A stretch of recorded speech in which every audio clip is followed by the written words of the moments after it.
Cool. So in terms of, I know mission statements can sound like really boring things, but this actually does tell you quite a lot about our company that you mightn't already know. So with Channel 4, obviously you're used to seeing it on your TV screens, or watching it online as well via all four. But one of the things that people don't realize about Channel 4 is that we're publicly owned and commercially funded.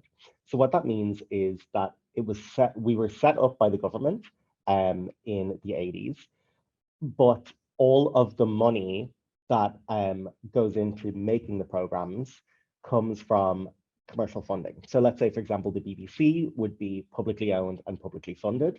So that's why you won't ever see ads on the BBC. And that is why the TV license money goes into creating those shows for the BBC.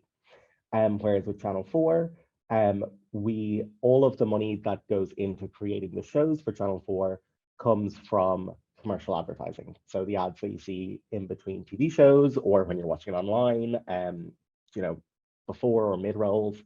And we're also a non-for-profit. So what that means is that all of the money that comes from that advertising goes back into the company and goes back into making shows. So we don't have kind of shareholders who then need to get paid out. And one of the great things about that is that it means that we can be a bit more risky in terms of the type of TV shows that we make. So we don't have to make things that we know for sure are going to be super commercially successful. We can make things that we think are going to be really interesting or are going to tell stories that haven't been heard before, or just kind of give you an alternative to the kind of, I guess, more safe, family-friendly content that you might see on BBC. Cool. So if we want to go on to the next slide there. So one of the things that is also interesting about Channel 4 and is a lot of people don't realize until they actually come into the company is that no, we don't have any in-house production companies. So whereas if you were to go to, for example, the BBC or ITV offices, you would see sound stages. So you'd see them filming either the soaps or you might see them filming daytime TV shows. When you come into the Channel 4 offices, there's actually there's no filming taking place here because everything that we do is outsourced. So we work with a huge variety of independent production companies who then create those shows. And that's really great for us because it means that we can really spread out the amount of, we can spread out the productions throughout the UK. And we can also outsource to a lot of kind of more diverse and niche production companies who can tell those stories that if it was all London-based people producing these shows, commissioning these shows, and starring in these shows, it's not representative of the UK as a whole. So that's one of the really great things about Channel 4 is that we can have that kind of really diverse range of content. So I'm going to go on to the next one. And where are we actually based? So I am based here in London. So one of our largest offices is here in London, and so is Paula. Paula's actually sat across from me at the moment. Whereas Taylor is based in our UK headquarters, which is up in the Leeds office. So that's kind of one of our largest offices, and it's our HQ. And then we have a few smaller offices around the country as well. So we have Glasgow, we have Manchester and Bristol, and they're kind of hubs. And the reason why we're spread out across the country is, again, going back to that idea of trying to represent stories that are from all across the UK. So if everyone who was making decisions was based in London, they're making those decisions from quite a specific point of view, whereas we're getting input from people all throughout the country, we're going to be better able to create content that can be enjoyed by people from all throughout the country. So I'm going to go on to the next one there. And in terms of what departments we have at Channel 4, so I was saying that we don't have production companies in-house. So usually when you think of TV, the first roles that you might think of would be people like camera operators, you might think of obviously on-screen talent, you might think of lighting people. So none of those people work here at Channel 4, but what kind of roles do we actually have? So we've over 1,000 people working at Channel 4, and they kind of fall into three main categories. So one of them would be our creative roles. So this is all about our actual content. So these people probably have the biggest impact on the stuff that you see on screen. So commissioning is a really big part of that. So actually deciding what production companies we work with, what actually gets put on TV, how many episodes, whether things get renewed, all of those really exciting decisions. And that's the team that Paula sits in. So she'll tell you a little bit about that later. And then you have people who look at strategy of when that content should go on TV, how can we kind of maximize viewership, how can we market things, for studio as well, which is a lot of our digital content, so how we advertise things online, and that's the team that Taylor's in, so they'll be able to tell you a little bit about that as well. Um, and yeah, a lot of that kind of how we kind of market ourselves as a company and what content we actually create. Then we look at the commercial side.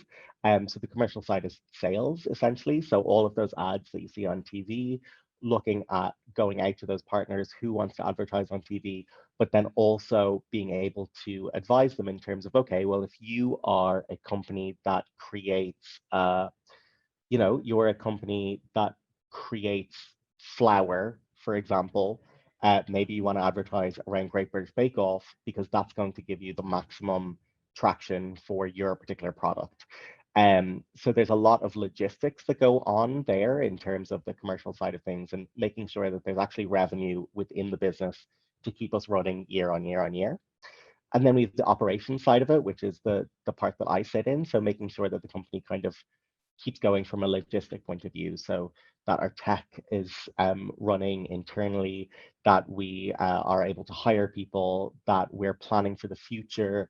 And then also consumer insight, which is a really interesting one. So being able to figure out, okay, well, we've put this TV show either on air or online, was it successful? Were people watching it? If people were watching it, what kind of demographics are we looking at in terms of age, location? Were people turning it off halfway through? And then all of those things kind of loop nicely back into informing the decisions that commissioning make. So there's loads of different jobs that exist within the media industry, beyond just kind of the on-set roles. So there's loads to consider there.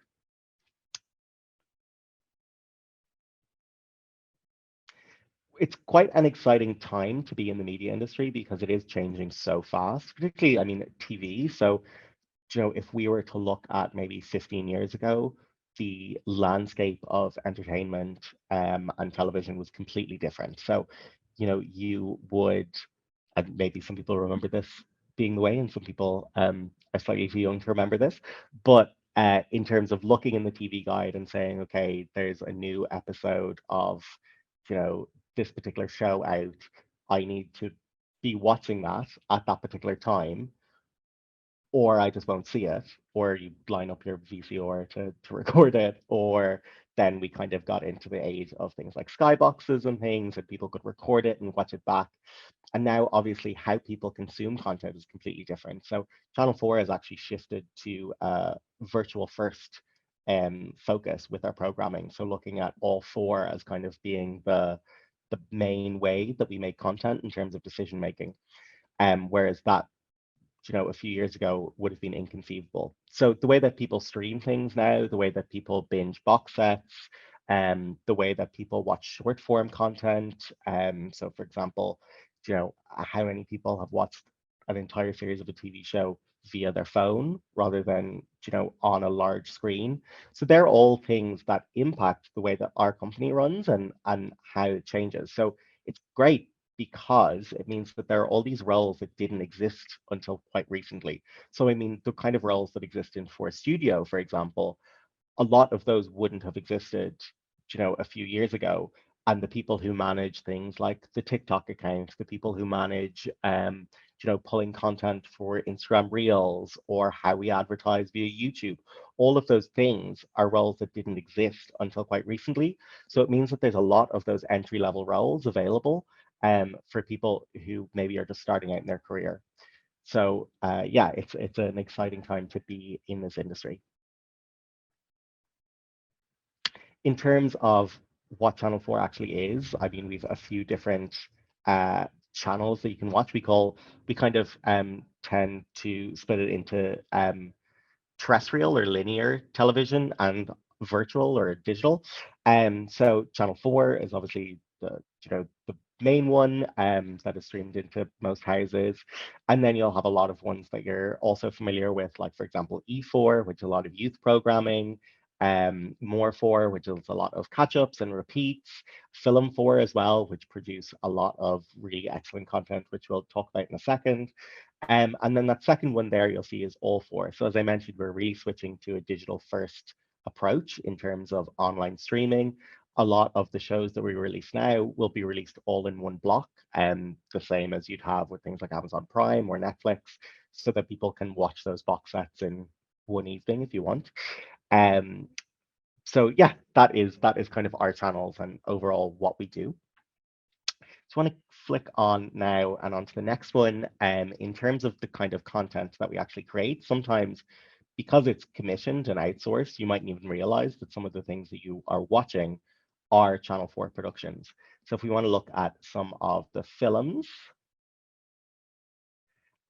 so for example, you might have gone to see some of these in the cinema and not even realize that Channel 4 were responsible for commissioning these. So things like, we've a lot of Oscar winners here in terms of The Favorite, 12 Years a Slave, Slumdog Millionaire, a lot of really like iconic British talent in terms of things like Train Spotting, and In Bruges. And those productions are kind of only possible because of the revenue that comes into the company. And then we can really nurture emerging British talent to kind of tell these really diverse stories, and have this kind of massive global success. And if we look at TV shows, so obviously, hopefully you're familiar with some of these productions. And again, all of these are outsourced, but a lot of them are, have seen huge international success and have been franchised internationally, which is incredible for those production companies to kind of have that platform to then go global. So I mean, things like Gogglebox, First Dates, Taskmaster is a personal favorite of mine. And then we've kind of sporting programming as well. For example, we just recently got the license for airing Formula One in the UK. So quite a diverse range of the type of programming there. And it's cool to be able to be contributing to those kind of shows that are going out there. And yeah, it's exciting to watch things and be like, oh, I heard about that when it was first getting commissioned. So in terms of opportunities that we actually have available at Channel 4, if you want to go on to the next slide there. So there's quite a lot of ways to get involved, and there's kind of some that are pretty involved and some that are pretty easy, light touch. So one of the first ones, which I suppose goes back to this idea of we don't have in-house production, but obviously we're linked with production that's happening every day. So one of the opportunities, if it was something that you were interested in terms of actually being on set, one of the programs that we run is the Production Training Scheme, or PTS as we call it. And that gives you the opportunity to go and be part of an independent production company. So let's say, for example, you might work with the independent production company that creates Hollyoaks, and you would actually be on set, get training in terms of how those shows are actually produced. Um, and you'd be there for a couple of months, and you would leave with a really solid understanding and a lot of skills in terms of actually creating those productions. Then we also have content creatives, which is a really interesting one in terms of kind of the space that Taylor is going to be talking about. So that for studio space of actually creating virtual content, doing digital editing, um, you know, taking clips from our shows and how that can kind of perform online, and how do you measure whether something's successful or not. So that's the content creative scheme. So both of those, I think the production training scheme is going to be open relatively soon, applications for that. And all of this information is on our careers website as well. So that's careers.channel4.co.uk. So they are two of our, I guess, smaller schemes that we run. Then we also have our YouTube Live. So on our Four Skills YouTube, we're running pretty much weekly sessions, which are live webinars on a variety of different things. So, advice for how to write your apprenticeship application, what kind of opportunities are out there in terms of the Yeah. industry, what advice people might have for people starting out. We do CV skills, interview skills, and next week we are running a panel discussion with Four Studios. So that, again, around that kind of digital content of people who are in the industry chatting about it. So they're great because you can log in and you don't need to sign up or anything. And you can submit questions via the text box, but also equally, if you're not available when they're airing, they're all stored on the channel. So we have a bunch of them stored on the channel now, so you could go and watch them after this if you wanted to. And then we also have our virtual work experience. This is one that I'm super excited about. We are getting ready to launch this now.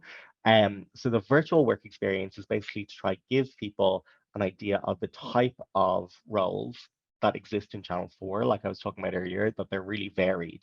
So with the virtual work experience, you will, I see someone just subscribed to the YouTube channel. Thank you. I feel like a vlogger. I'm like, don't forget to hit like and subscribe. um, but yeah, so the virtual work experience is 5 different tasks that have been set by people within the business to give you a taster of what those jobs actually are. So the tasks take about 2 hours each, and you can complete them over a space of 6 weeks. So there's no kind of specific time frame that you need to do them in. You could do them all in 1 week if you wanted to. And the tasks are, there's some really cool stuff like commissioning. I've set a task in terms of creating a pitch deck. So what kind of things production companies actually look for when they're saying, look, we want to make this show, please give us money to make it. What kind of things do they need to submit? We have consumer insight, looking at kind of the different types of programming that's around and how, based on that data, you'd make some decisions based on that. And we have legal and compliance as well, which is a super interesting area that you don't think of when you think of TV, but obviously anything that goes out has to be gone through with a fine tooth comb. So we have a episode of Gordon Ramsay's Kitchen Nightmares and how that would have to be edited down to make it appropriate for a family audience. Which, spoiler there's a lot of swearing. So that's one of the things that you need to take out. But it's yeah, it's a super cool opportunity. You get a certificate at the end of it to say that you've completed it with us, and it also gives you an opportunity to do Q&As with people within the business as well. So if you're interested in that, we have a link on our careers website. If you go to the work experience tab, you can put in a expression of interest. So we'll keep you updated when that is coming available. January is kind of when we're doing the full launch of it, but we have a couple of spaces available before then as well. And then we have apprenticeships. So this is, of all of these things, the apprenticeships is kind of the biggest opportunity to get your foot into this kind of industry, because for anyone who isn't familiar with how apprenticeships work, it is will be in a job working 4 days a week, actually doing a role, being paid, and then also 1 day a week you will be studying and earning a qualification. So if we want to flick on to the next slide there, can talk a little bit more about kind of what an apprenticeship is. So in terms of the job that you'd be doing for 4 days a week, it's totally varied. So you would sign up for a particular role, would be advertised, and starting in January, all of our roles are going live to start next September. And they're in pretty much every part of the business. So for example, we've Paula who's in commissioning, we've Taylor who's in for studios, we have opportunities in legal and compliance, in sales, in the people team that I'm in. So you sign up to whichever one of these kind of takes your interest. You go through an interview process, which I'll talk about in a little bit. But it's super cool because you don't need much experience to go in. This is an opportunity that's based around people who are starting out in their careers. So we don't want someone who has 10 years experience in the industry. You're not going to be competing against them to get these roles. You're going to be competing against other people who are maybe have just left school and are maybe interested in a type of learning that's more hands-on and more practical. So in terms of those roles and how long those apprenticeships are, it really depends on the type of qualification that you're earning. So for example, a really popular one is our intermediate, which is level 2. So you'd be earning a level 2 qualification, which is equivalent to GCSEs. And you would be at the company for around about a year doing that. And as I said, these are all paid as well. So it's a really cool way not to rack up student debt, get really practical experience, and also be earning these qualifications. A lot of our apprenticeships are at this advanced level, so they are level 3, so they're A-level equivalent. And you'd be at the company for about 15 to 18 months, and at the end of that, you'd have earned your qualification as well. And that is, I mean, like 15 to 18 months is a long time to be able to be in a workplace, being able to build those skills, being able to understand, you know, what an office looks like. And when you leave the apprenticeship, you're in a really good place to be able to actually look for other jobs, whether that's at Channel 4 or outside of Channel 4. Then we have our higher and degree apprenticeships. So obviously, because you're still only doing 1 day of study a week, but you're earning a much higher level. So there's a lot more work that goes into, for example, earning a degree. So they come up more rarely, but they do happen. And you might be um, doing between 3 to 6 years, depending on the degree that you're doing. So, for example, if you're doing a legal degree, you might be here for 6 years in terms of getting that qualification and getting that role. Um, cool. So, if we want to move on to the next slide, so what does the application actually look like? So as I said, in January, we're going to be launching all of our roles for the next year. So you'll be able to go through and see what is kind of most of interest to you, what you'd be most passionate about, what job opportunity seems like it would be most suited to you. You write an application, so that application is your CV, and also you'll be asked additional questions. So the additional questions are usually things like, why would you like to work at Channel 4? What interests you about the role? What kind of skills do you think that you could bring to this role? Keep in mind, as I said, you're competing against other people who are starting out. So don't be worried if your CV doesn't have a huge amount of experience on it. We're looking for kind of transferable skills. So let's say, for example, if you're going into a role uh, in sales and your previous experience was working in a Tesco on the weekends, there's lots of transferable skills there that you can talk about in terms of having responsibilities, in terms of dealing with customers. So don't be afraid of not having like a super impressive CV when you're at that stage. Um, and just do make sure that you fill out those additional questions because we're not expecting you to have much in your CV. We're really basing a lot of it on those additional questions and kind of how passionate you are and why you're interested in this particular role. If you get through that stage, then you'll move on to a self-record interview via HireVue.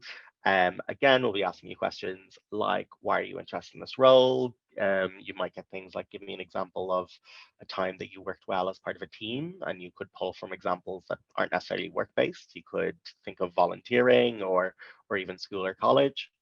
If you're successful at those, then we move on to the live video interview where you actually meet with the hiring manager and you can get to ask them a bunch of questions about the role. And then whoever is successful at that stage then moves on to offers.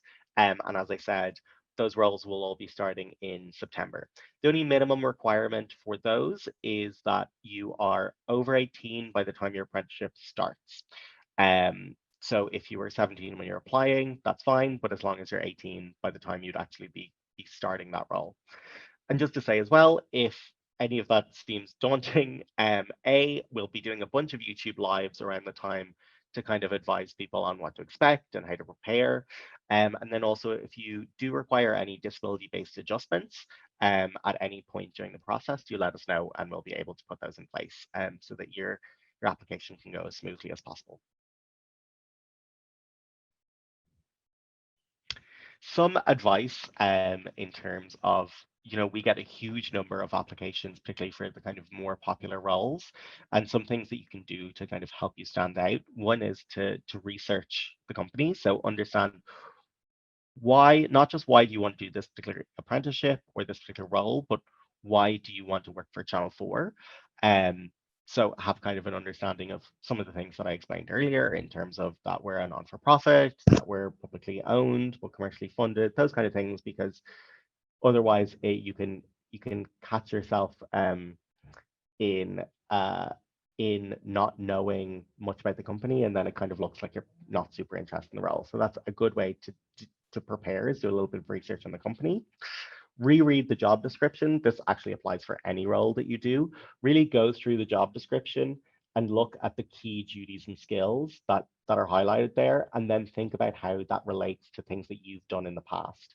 So as I said, it doesn't necessarily have to be roles that you've had that look exactly like this, but roles where you've used those skills either in part-time jobs, in volunteering opportunities, or clubs that you're a part of, and be able to highlight those on your CV. So you're really trying to make it as easy as possible for the recruiter to see why you might be a good match for that.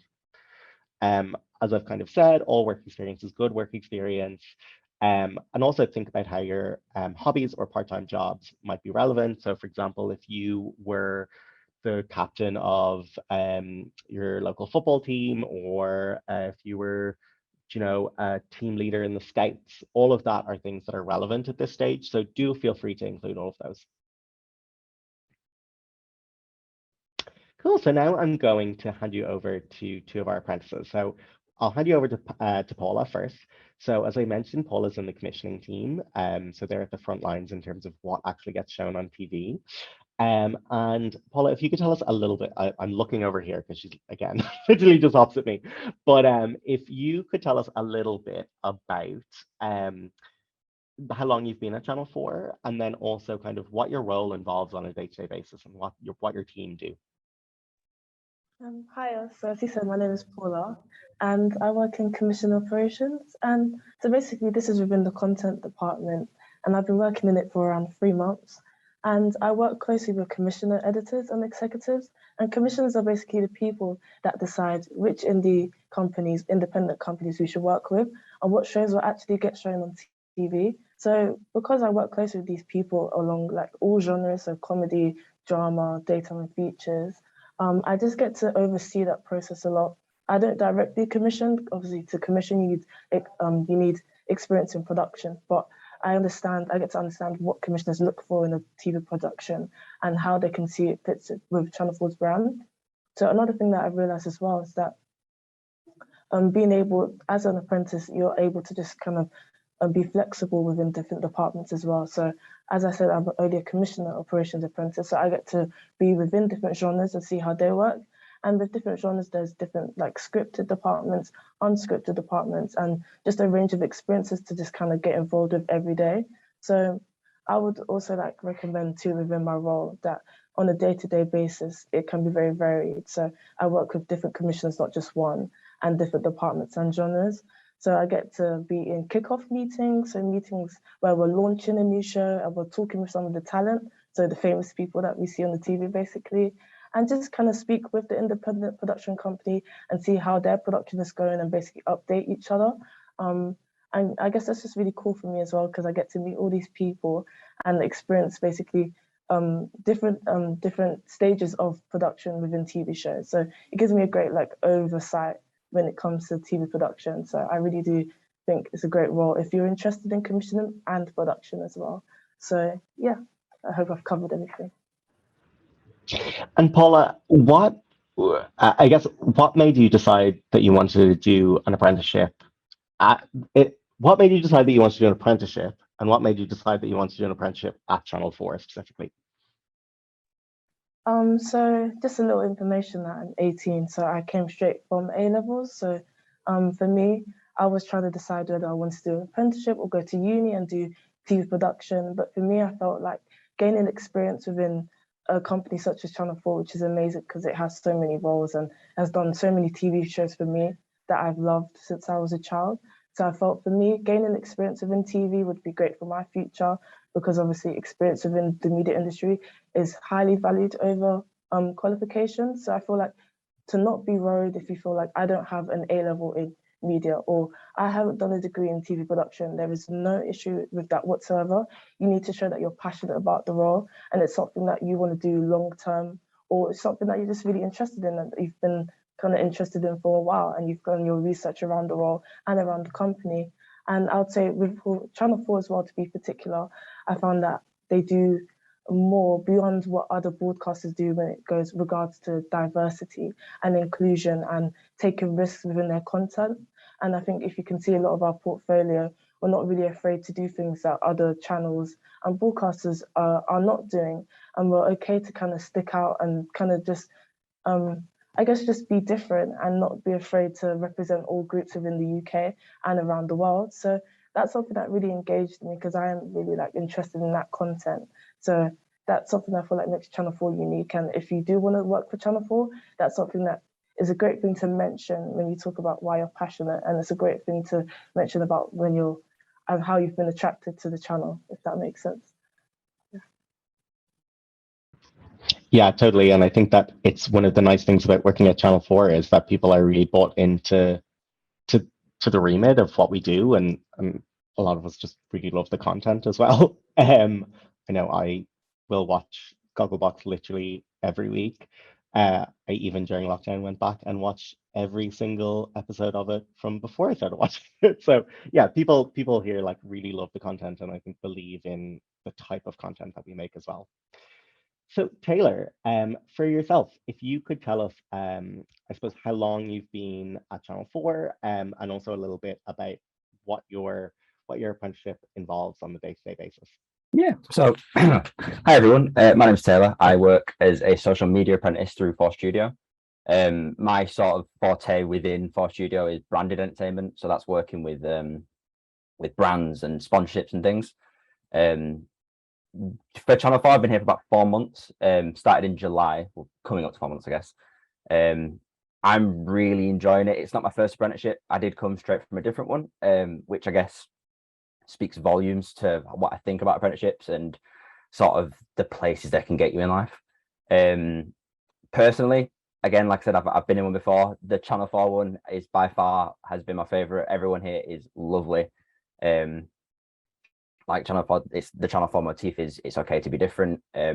There's never a sense of sort of feeling like you don't belong. Everyone works together, and it sounds cliche, but it is genuinely true, more so than anywhere I've ever worked before. Because I came out of school with only GCSEs, so it was really daunting to go straight into a role. And this is the first place I've been where for the entire time I've felt like, yeah, I should be here. Especially within Force Studio, because Force Studio is a very young department. Everyone here, there's a lot of the talent in Force Studio is absurd because it's a lot of young people who are quite new to the industry because we've only been going for about 2 years. So these people have come with all these fresh ideas in mind, and they've actually propelled Force Studio to be the biggest digital platform in the country, which is something that you can't help but be proud of. Especially when it comes to the social media part of things. It's such an interesting place to be because, especially within branded, I speak to a lot of different departments like digital commissioners and the actual producers of the shows that we put out. But that's a different kind of worms. In general, though, working in social media is so interesting. It's something I didn't think I'd ever be able to get into just because media is a notoriously difficult and tough industry to get into, especially at the level of Channel 4. But like I said, being here now, the process, what I thought would be such a daunting thing is actually it's been perfectly fine. And it's been amazing with Force Studio just because of how much talent there is, like I said before. And Taylor, with your day-to-day job, what is kind of an aspect that you really enjoy doing? Yeah, so like I said, I work with a lot of different people. I'm generally I'm the person who will actually post the things that have been produced. Like I said, because it's branded, I'll use My Grandparents' War, for example. I don't know if you've seen it. That's a series that has just finished. That was sponsored by MyHeritage. So the production company behind them, that was a lot of sort of getting assets from people, looking over the assets, making sure everything's okay. A lot of liaising with people to make sure that things are okay. Especially the legal side of things is quite heavy, especially with branded. But before I actually worked here, I worked in car finance, which is incredibly boring. But there was a very big legal side of things, and that's the kind of thing I really enjoy. So I guess the thing that I enjoy most in my day to day is just sort of the process from start to finish is incredibly satisfying, and then to see your work actually be put out on any of our social media things is it's even though you haven't produced it or you haven't made it, there's still a sense of pride being like, yeah, that's something that people are seeing and I've put that out there into the world. Totally. And I suppose for both of you, if you were to give a piece of advice to someone who is maybe considering applying for an apprenticeship, either at Channel 4 or any apprenticeship in general, what is something that you kind of wish you'd known before you before you started your application? I think personally, like I said before, I I was very nervous, because it was obvious from the beginning that it was going to be a pretty contested role. There would have been a lot of people applying for it. But if I had the opportunity to go back now, I would love to tell myself, do not worry, it's going to be fine. The interview process was so smooth. Everyone I spoke to was lovely, especially everyone at 4People and the early careers team. They made everything so smooth. So yeah, if I could go back and let myself know that there's no need to panic, then I definitely would. I would also advise to, um, I would I would understand if you'd find it daunting, especially like from not having any experience. But I would advise myself that it's okay. The people around me are an amazing support network for me, and the things that I have to do within my role, I would tell myself that I can do it. Like at first, I thought, do I have the ability to do something like this? I've just come out of A levels. I don't know if I could handle being in a company like Channel 4 when I've just come out of doing part-time work at hospitality, but I could because I could transfer those skills that I've gained within work, part-time work and school, and just my interests into a role like this. So I would tell myself to not feel like I don't have the ability to take on a role like this. Yeah. Totally. I think they're two really good points. I think in terms of being nervous for interviews, um, which is a universal thing that everyone experiences, as someone who has done so much interviewing on the other side of the table, interviewing people, I can tell you for a fact that when you go into an interview, the interviewer wants you to succeed because it makes their job easier. So sometimes when we think about going into an interview, we think of it like an interrogation, that they're trying to catch you out and prove that you wouldn't be good enough to do the job. And actually, that's not the case at all, because otherwise we'd never hire anyone. And it's an absolute nightmare. So, and it's also a human that's on the other end of that conversation. So when I go into an interview to interview someone, I'm willing them to give good answers. So know that when you do go into an interview setting, even though it might be stressful and scary, um, like the person who's interviewing you wants you to do well, because then they'll find someone that they can hire and that they're happy to hire and that their team is happy to sign off on. So yeah, everyone's rooting for you when you go into an interview. And again, to Paula's point in terms of, you know, everyone experiences that like what they call imposter syndrome of, and it happens at every level, um, in terms of feeling like, oh, I'm not, everyone else on this team is really knows what they're doing and is really experienced, and I have never done this before. Um, and if I ask any questions, then they're going to think that I'm stupid. No, it's that's the idea of an apprenticeship, is that you come in and you learn. In any role that you start, you're going to have a period of time where you've no idea what's going on, and that's fine. You just have to accept that and be willing to ask questions and learn, and the people around you are going to be willing to help you because they again want you to succeed. So yeah, never feel like you're, if you feel like you're out of your depth, it probably has more to do with the situation that you're in rather than you not being good enough. So yeah, keep that in mind. You're definitely good enough to do all these jobs. If we want to head on to the Q&A now, if there's any questions that have come in. Yeah, great. And thank you. That was great to hear from all of you. But specifically, Paula and Taylor, look, students, you might want to be doing an apprenticeship next year. So really use this last bit of this session to ask your questions to the apprentices, and also Stephen, he'll be able to chip in. But yeah, really use it. Okay, so we had a few while you were doing your presentation at the start. So it was back when you were doing about the different like entry routes and levels that you can come in. So Georgia asked, which one do you do if you have just finished your A levels? So what point do you want at? Yeah, so you can actually do any of them. The only restriction is basically if you've done, it's not that if you've done a qualification before. So for example, if you've done your GCSEs, you can still do that GCSE equivalent qualification, but the idea is that it's not overlapping in content. So let's say, for example, you've already done, if you've already done a course that is level 3 in social media management, you won't be able to go then and do a placement in or apprenticeship in Four Studios because you'd be doing the same content again in terms of the education piece. So that's the only restriction, is that you're kind of not overlapping content, that you're not overlapping studies that you've already done formally. And that's really the only restriction there. So sometimes we get people, for example, who let's say, for example, you were applying for a role on the people team, which was a level 2, but you had a degree in HR management. It's just not suitable because you've already kind of done that content in a formal setting.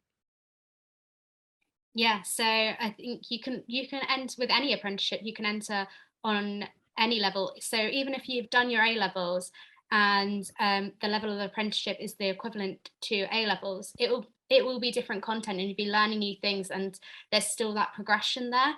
So it's entering on what level's right for you at that point in your life. And at Pathway CTM, we're able to help advise you on this, but also companies who are hiring these apprentices are able to advise that on that. So if you're ever unsure, just ask the question.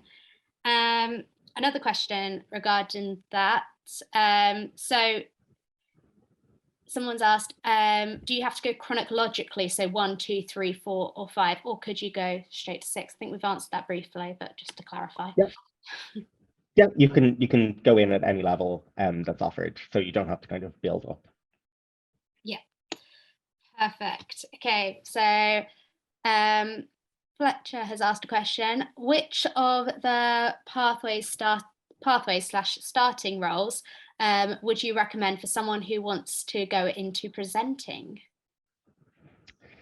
Yeah, I mean, I suppose again with the idea of the fact that we don't do productions in-house, it does mean that we do have kind of limited opportunities there. I would say probably the closest one to presenting that we have is continuity announcers. So those people who, they're actually the only in-house talent that we have, are the people who are like, coming up on Channel 4, we have blah, blah, blah.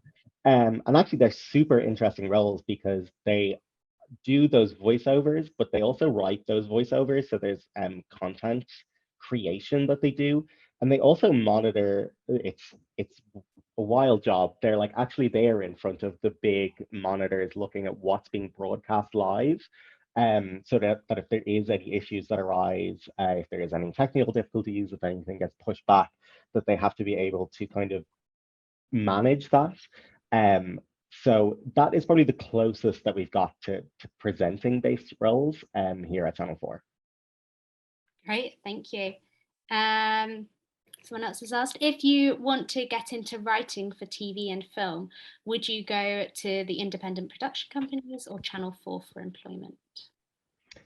Yeah, so in terms of content writing for, as in for, productions, I would look at things like our production training scheme, or look at kind of independent, like independent companies. Because again, there would be a certain amount of content creation here, like in terms of, let's say, for example, writing the descriptions for shows in the marketing department. They would do a certain amount of kind of writing that involves being a creative. But yeah, I would say the independent companies are more the ones that you go to. Great, thank you. And George has asked, are there any journalism apprenticeships at all? I'm really interested. So we are going to do a section on journalism, half an hour at the end of today anyway, where I will talk more about the journalism apprenticeships that are available. But are there any at Channel 4? Not that I can think of. If I'm trying to think of what would be the closest in terms of journalism, would again probably be kind of our marketing departments. Because like things like the news, obviously, which would require a journalism degree are again part of the independent companies. Cool, thank you. Someone else has asked, where can I find the list of apprenticeships? Yeah, so it hasn't gone live yet.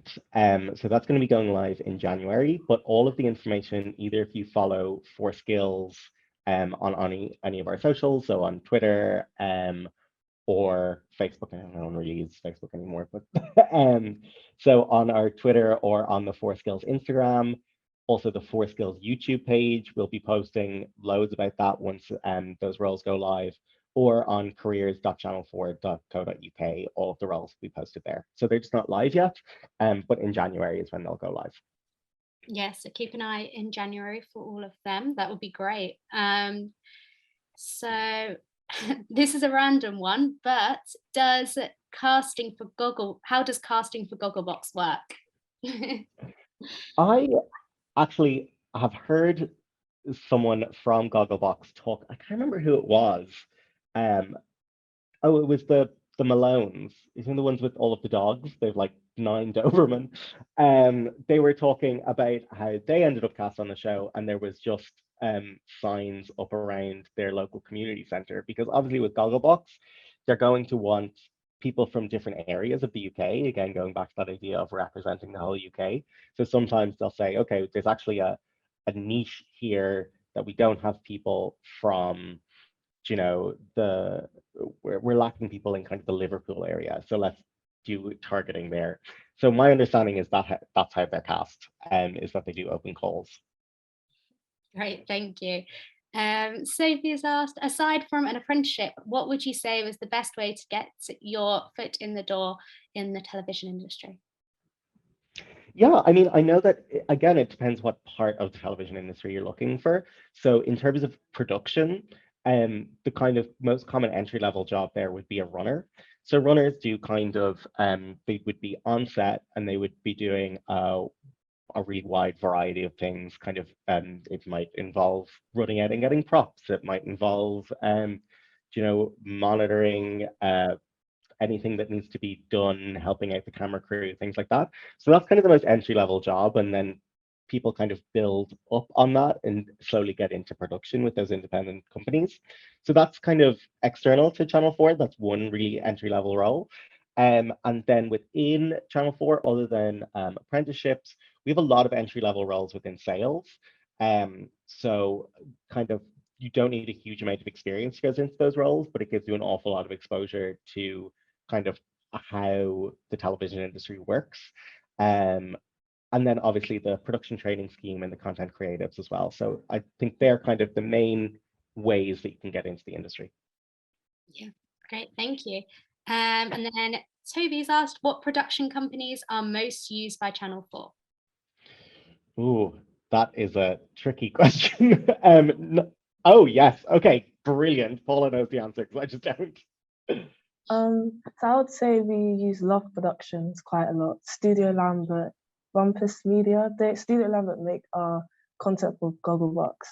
Love Productions, I'm trying to remember what they make. I think they make Great British Bake Off. And yeah, I think those are the ones I can think of off the top of my head that we use a lot.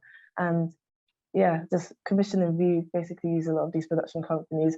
We use new ones as well, and it's just something that I know I do in my role a lot. So yeah, those are my top 3 that I say Channel 4 collabs with a lot. Great. Thank God Paula's here, because I would have been doing a quick Google on the sly. It's the perk of doing it online as well. You could have probably got away with it. Thank you, Paula. Are there any roles at Channel 4 that include graphic design? Yeah, for sure. I mean, our pictures team, and I mean, Taylor might be able to talk a little bit in terms of those 4 studio roles. There is a lot of graphic design. There's a lot of video editing, image editing, pulling the pictures that actually then go on to our all 4, like the thumbnails for the shows and things like that. Taylor, any kind of other roles there that you can think of that involve graphic design?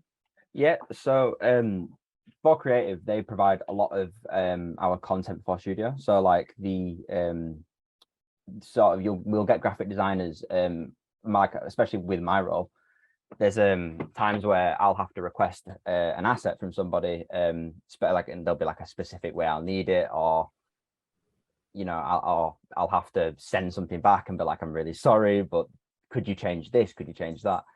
But there's definitely a lot of graphic design roles within For Creative, and I know that they really do enjoy their job, because they make a lot of funky stuff. Great, thank you. Next question we've got: would there be job opportunities at Channel 4 after doing an apprenticeship there? Yeah, totally. So within the apprenticeships, obviously nothing's guaranteed after that, after the end of your apprenticeship. But a lot of the times, I mean, you're working within a team for maybe a year and a half, 2 years. So a lot of the time people will, roles will open up on that team. Obviously, you've had the opportunity to prove yourself on those teams. You've built up your network. So a lot of the time people will be converted into full-time or fixed-term contracts. So yeah, it's not guaranteed, but it happens quite often. That's good. Izzy's asked, are there any opportunities from this point to get into contact with different people from this sector for various job opportunities? So yeah. Yeah, I suppose again, it depends on the type of opportunities that you're looking for. So if you're looking to work with independent production companies, gosh, I would just keep an eye out on LinkedIn for networking events. In terms of reaching out to people within Channel 4, again, those YouTube lives, we're going to be having a lot of people from within the channel from a lot of different departments come in. So that's a really good way to kind of be able to ask them questions and kind of actually figure out how you could get into those kind of careers. Yeah, great. And I'd say LinkedIn is a really key way to do that. Like create your profile, say what you're interested in, and then think about the types of companies you want to work in, what types of job roles you want, and just search for people and start connecting and messaging them and asking them for advice, because a lot of people will be willing to help you. So it's definitely a good way to get in contact. But then again, attending events like today, perfect way. You're networking, you're getting to know more about the industry. So keep doing everything you're doing, really. There is from Jasper: if you want a director role, what's the best experience you can get to get your foot in the door? I think being on those production sets, and being in editing suites as well is probably the best way. I know a lot of times I would look at possibly smaller productions and asking for like opportunities for assistant directing roles. So you really get to have an understanding of what those people do on a day-to-day basis, because there's actually quite a lot involved in directing and in the kind of technical aspects of it and things. And again, to go in at a level of being a runner, you will get more exposure to pretty much every part of a production. So there's definitely no easy way. I mean, the other thing is just to create content yourself, and not feel like everything needs to be hyper polished. The amount of content that is created out there and gets an awful lot of traction on things like YouTube, on obviously like being a director and directing TikToks is a very small amount of time to be able to do directing, but it's all about honing your skill. And then as well, when you go into wanting to look for those assistant directing roles, etc., that you're able to look at you're able to point to content that you've already created, so that you do have kind of a good understanding of the type of thing that's required. Can I just add to that, sorry, really quickly? Within For Studio as well, we do have a group of people who make content fresh to go straight out onto socials, and they'll work with like digital producers, for example, to sort of create content that goes out alongside our linear stuff. And I think Paula touched on it right at the start. There's a lot of opportunities to sort of put yourself into other departments, whether it could be for like a week or so. I know I've asked about it before. There are occasionally opportunities to go out onto a shoot and to be a runner for a couple of days, just so you can get that experience of being on a shoot. which I think is a really good way of sort of getting into that position. Because obviously it's not the easiest thing to do in the world, but like's been said, getting that sort of early experience, no matter how big or small it is, really does help you in the long run. Great, thank you. We've got a few more minutes left, so I'm just going to ask one final question from Jemima. So if you're thinking of applying to a uni course that contains an industry placement, could you do one at Channel 4, and how does that work? It really depends on the partnership that uni has with companies. So usually when those kind of courses, when you go into them, let's say, for example, in your final year, you might have a 4-month placement with the production company. Usually those unis will help you to create those links and figure out what existing partnerships they already have. It just really depends. We don't currently offer them at Channel 4, but never say never. It would really depend on the relationship that we might have with that uni or that particular course, whether it's something that there's like a gap in the market or a niche skill set that we're looking for. But yes, we don't currently offer any of those. Okay, thank you. I think we've got time for just one more that I noticed I'd missed. So from Kate, are there any roles that look at pictures and using a camera? Yeah, we have a pictures team, which actually does what it says on the tin in terms of, like Taylor was saying, creating specific content that then goes out. So is used in marketing, is used in our advertising. So they would be involved in maybe doing photo calls for, let's say, for example, if Dairy Girls is about to launch, they might work with the production company to actually do those photos and look at how they could then be used as assets for, whether it's an online campaign, whether they're being used as assets as thumbnails or billboards.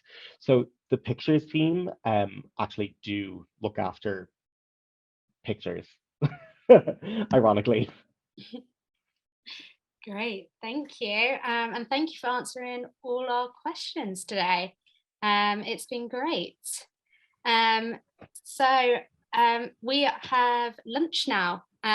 So be back here at 1 o'clock, all the students. And while we're at lunch, I will share the other work experience that we've got going on. And remember, you can win pizza today from us. Thank you very much. So follow us on Instagram, like that most recent post. Thank you. And yeah, you'll be in the prize draw to win some pizza. So make sure you enter that competition. All right, thank you again to Stephen, Paula, and Taylor. It's been great. Thank you, and good luck with your pizza competition. Very exciting. Thank you. So what's next? Yeah, What's next? yeah, you have lunch now. So feel free. I'm gonna turn off my camera and audio, but I'll still be here in the background. So do pop anything in the chat if you have any questions over lunch. But be back here for 1 o'clock, and we'll get on with PRCA, who'll be presenting, and then I'll do a session on journalism as well. And I will pop the Instagram in the chat so everybody can see that. Where's Max? Where's Max? Yeah, you do have lunch. Where's Max? Where is he? Max. Where's Max at the moment? Max. Where's Max? Where is he? Max. He's next. So we have PRCA next, but they'll be on at 1 o'clock after lunch. Yeah. I'm just asking a question. Where's Max? Where's Max? Oh, where's Max? Yeah. So Max is on another event today, so you've got me instead. I'm sorry. Oh dear. No, not to worry. Not to worry. Not to do it. Yeah, Don't no. worry about it too much. No worries. Okay. Thank you very much. It's time for lunch now. Thanks. You're welcome. Have a good lunch. You too. Bye. Have a great lunch. See you later. See you later.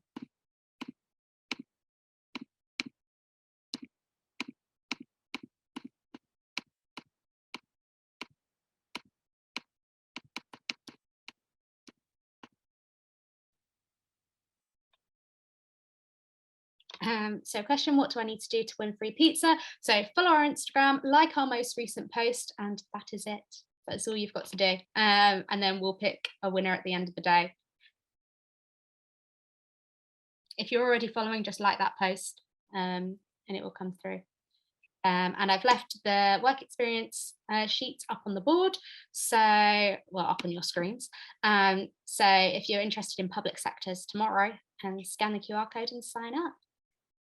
But yeah, I'm going to turn off my camera now and mute myself, but I'm still here, so feel free to ask questions and be back at 1. See you soon.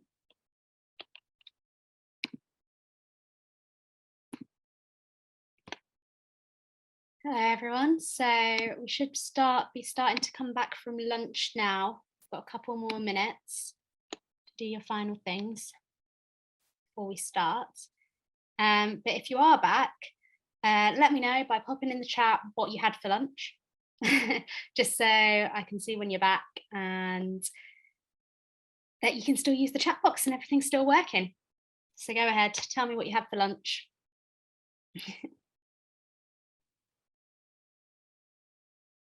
Egg fried rice, nice. A sandwich, good. Pasta, McDonald's, nice.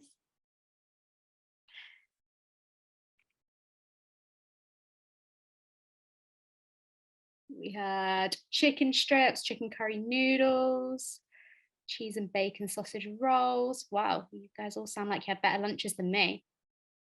I had the leftovers from last night's dinner, so, which was just some pasta and it wasn't that great. So this all sounds great. Uncle Ben's rice, coronation chicken, coronation chickpea salad, great bagel, ham and cheese toasty. Oh, I love toasties. I feel like I go through a phase of eating loads of them and then I forget they exist, but now you've reminded me that might be tomorrow's lunch. Waffles, wow. Cool, we'll wait 1 more minute or so.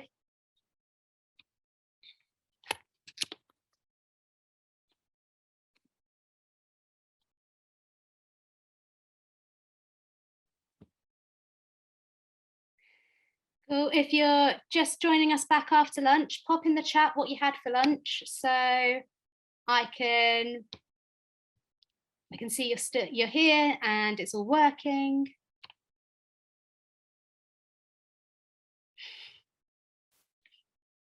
Great.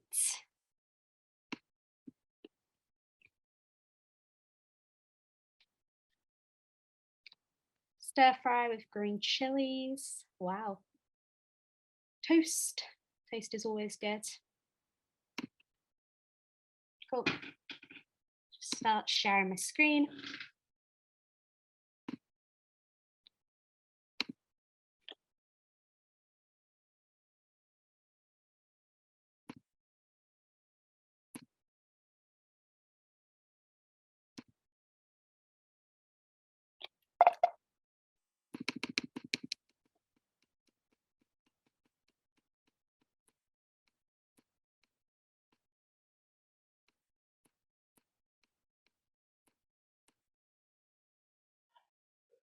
Just wanted to unmute myself quickly. Was it okay if I could share it? It might be a little bit easier just in terms of the timings. Yeah, no, if you want to share, go for it. That is fine. So everyone, now we're back from lunch. We have Stephanie here from PRCA. So she's going to be doing a presentation to you for the next half an hour. Ooh. I have the ability to share my screen. I can see that now.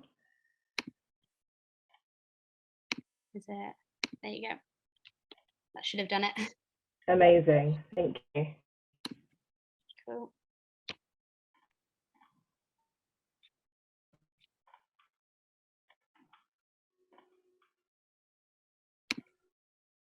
Okay, can you see that? Yes, perfect. Thank you. Perfect. Okay, so we'll start off with Yam. Thanks, Neil, for the intro.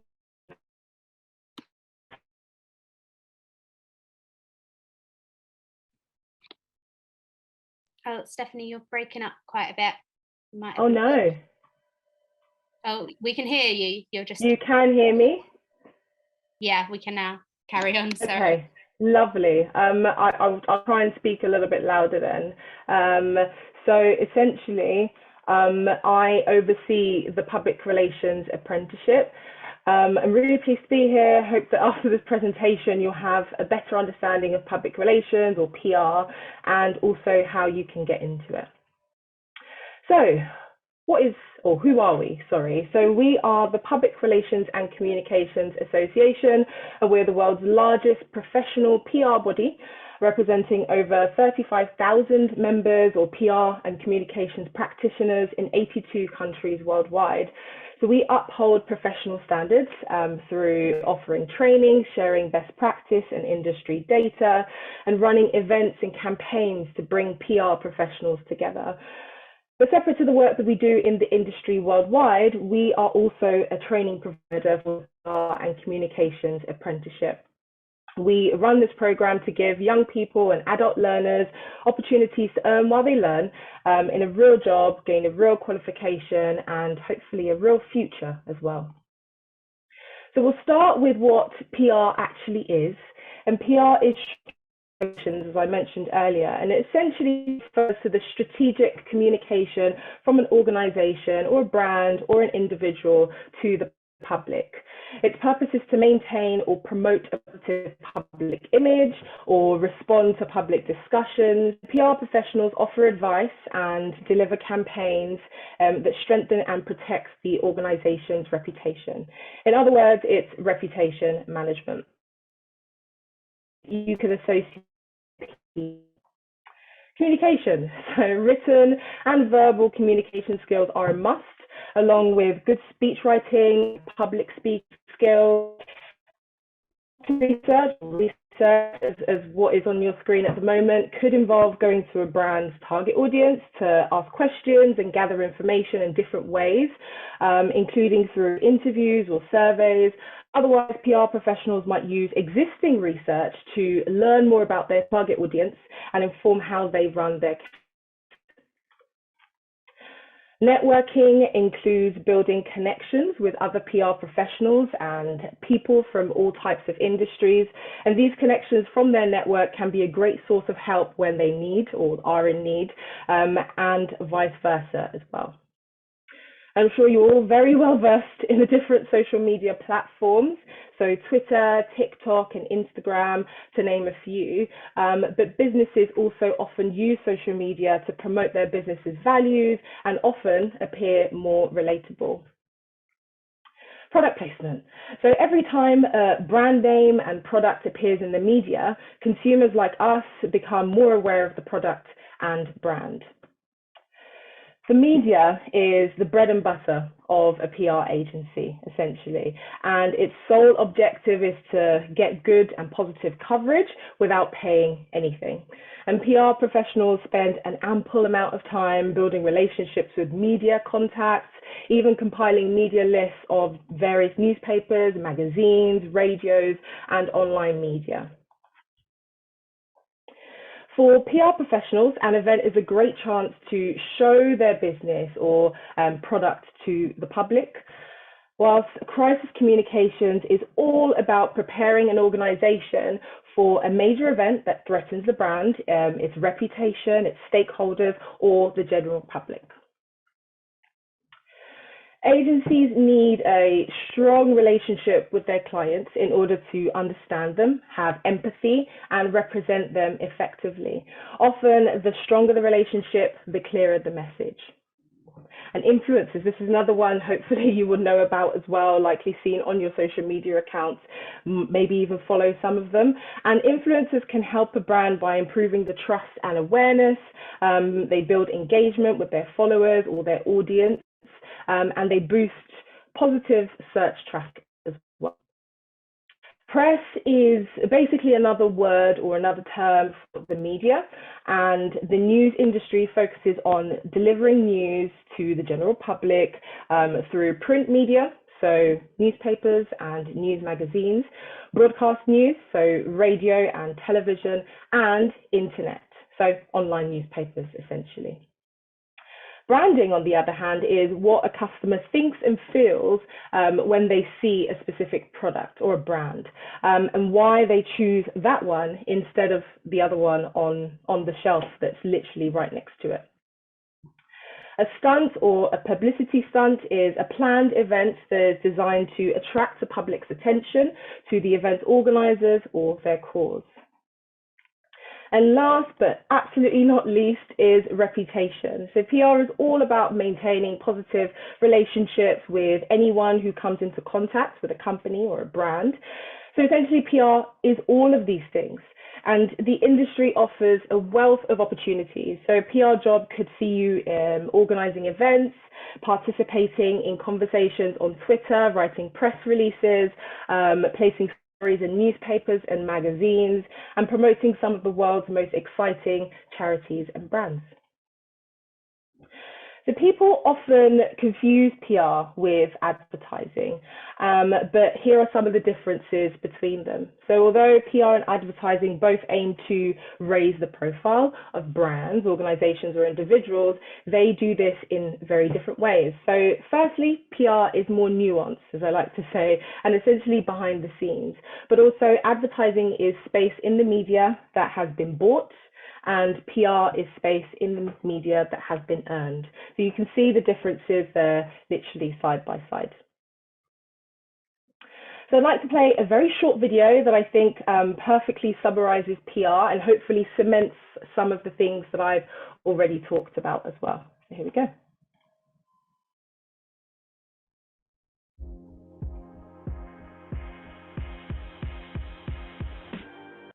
Public relations is a strategic management function that helps organizations inform and influence people who are important to them. PR professionals offer advice and deliver campaigns that strengthen and protect the reputation of the organizations they work for. They do this by communicating with different groups of people, from customers and employees to journalists and politicians, in fact anyone with an influence over how an organization operates. Their mission is to build relationships with these groups of people and develop messages that positively influence the reputation of the organization. Public relations professionals use a wide variety of channels to reach these audiences, from newspapers and magazines to meetings and events, broadcast media and social media. For example, PR professionals often speak to journalists to ensure their organization's messages are reflected in the media, in the stories they report. This is called media relations. Some PR professionals will work with influencers to help build a favorable impression of their organization, product, or service. This is called influencer relations. PR professionals are often called upon during crisis situations. They provide expert advice to bosses and leaders on how to act and communicate during a crisis. This part of PR is known as crisis communications. So how does PR differ from advertising? Advertising involves organizations buying media space to display messages they want people to see. But traditional PR offers organizations a more powerful alternative by persuading independent and influential people like journalists and bloggers to endorse the organization's products or services. For example, an advert will tell you to buy a certain product, but a successful PR campaign will ensure your favorite website is discussing the benefits of that product. PR shapes opinions, attitudes, and behaviors, and when used right, it's an incredibly powerful tool. Why? Because reputation matters. We trust organizations and buy their products and services based on what we think of those organizations. Will they be good for us? Will they deliver? Are they ethical? Having a strong reputation is fundamental to the success of any organization. That's what makes PR professionals so valuable.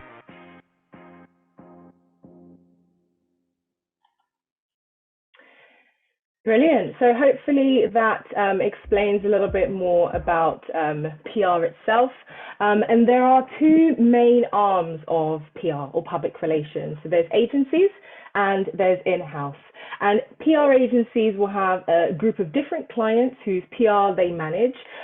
This includes writing statements to go into the press, managing social media accounts, and running campaigns. And people that work in PR agencies need to put on different hats, essentially, to tell the story of each different brand that they represent. And these agencies tend to specialize in a sector. So, for example, hospitality, education, influencer relations, or tech. And PR is needed in every single industry, field, and sector. So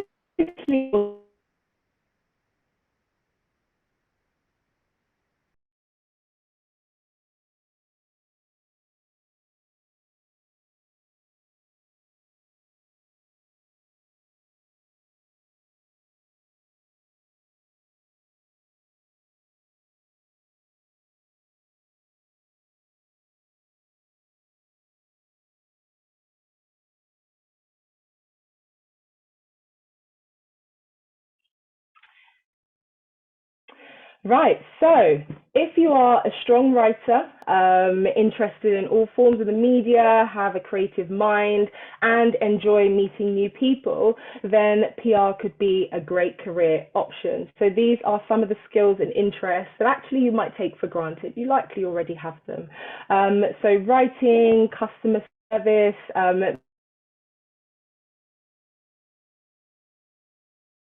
friends and family, presentation, basically what I'm doing now, but a lot of the time in schools you will be able to do presentations in your classes for different subjects to your teachers and also to your peers.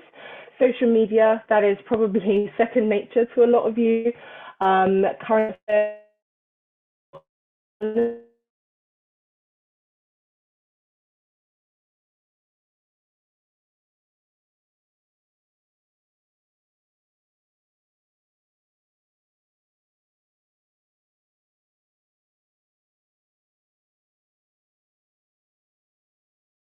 having a creative influencer.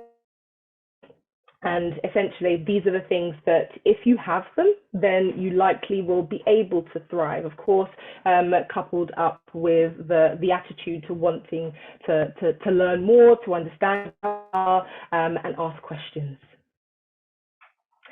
So if you're wondering, hopefully, how you can get into it, there are two main routes into the graduate route or an apprenticeship. So traditionally, lots of people got into the PR industry by degree, then doing work experience or internships in PR until they could get a full-time junior position. Naturally, the degrees with PR, communications and marketing in their titles are popular.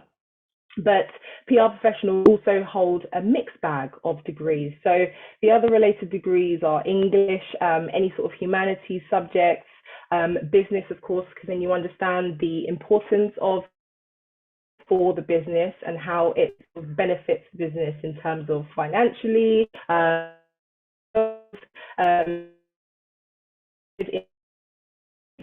then on the flip side, if you think university might not be for you and you'd like to kickstart your PR career,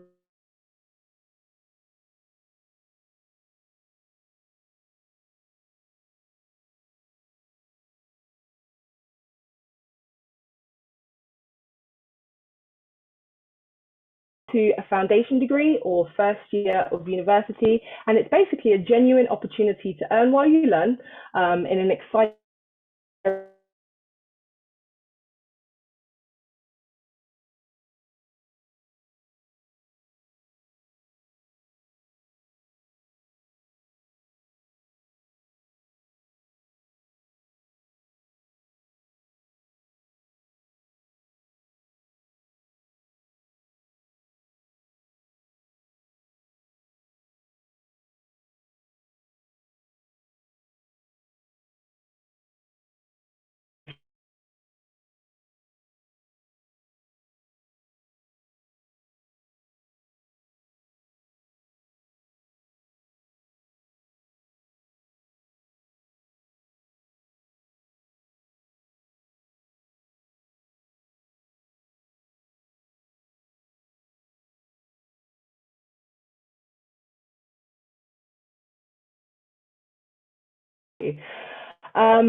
So yeah, these are some of the entry level requirements that you need essentially to get into PR. So as I mentioned, either graduate or apprenticeship. So you'll see there that some of the relevant subjects in A levels or equivalent.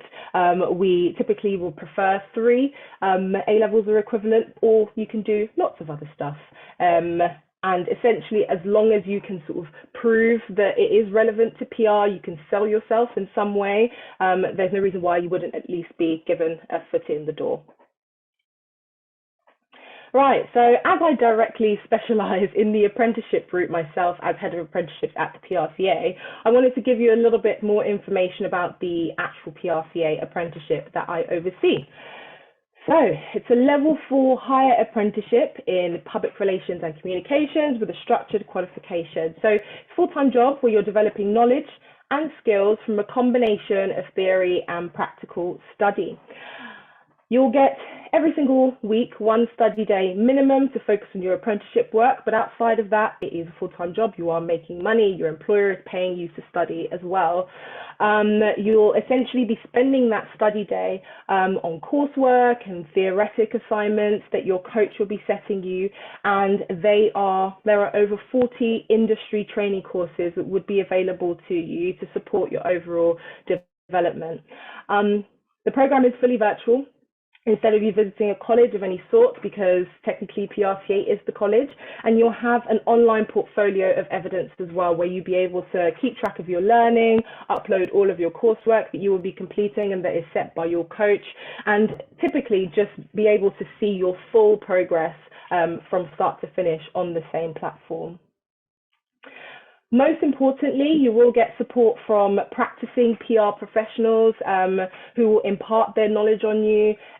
So it could be your coach, it could be your colleagues, and any clients that you interact with as well.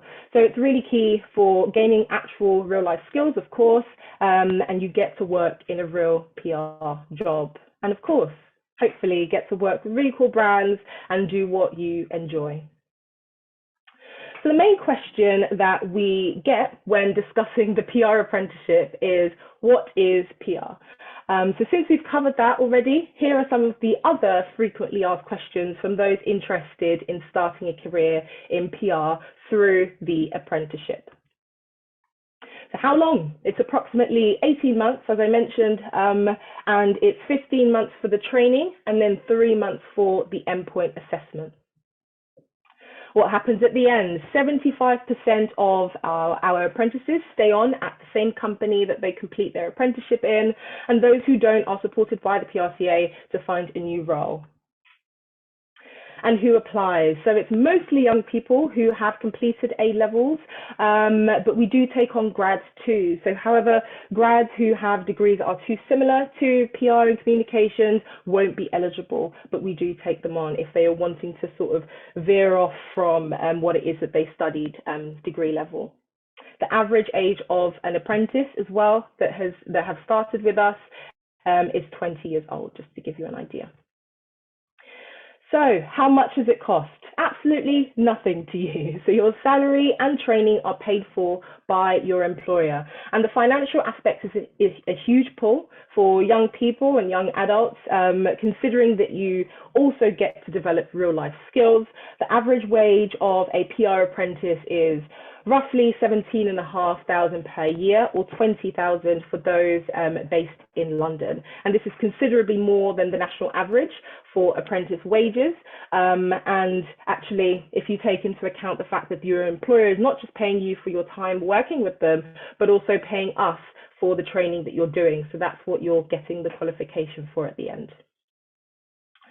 And just to give you an idea of some companies who have hired apprentices with us, here are 2 agencies. So we've got Inkling here, and some of the clients that they have worked with under them, some of the campaigns that they've done for these clients. And again, you hopefully would recognize some of these brands. And then Mischief, you can also see some of the clients that they have there as well. And here are also larger organizations with in-house teams that hired PR apprentices with us. So Warner Brothers, NHS, Tower Hamlets Homes, and Co-op.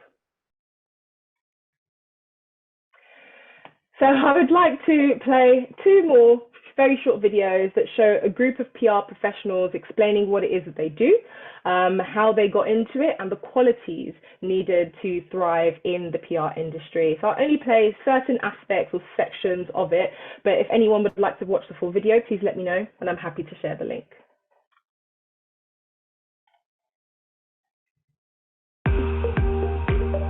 I'm Asad Dunner, the founder of The Unmistakable. My name is Ron Kelawal. I'm the founder of Ariati Public Relations. My name is Alina Hasnain,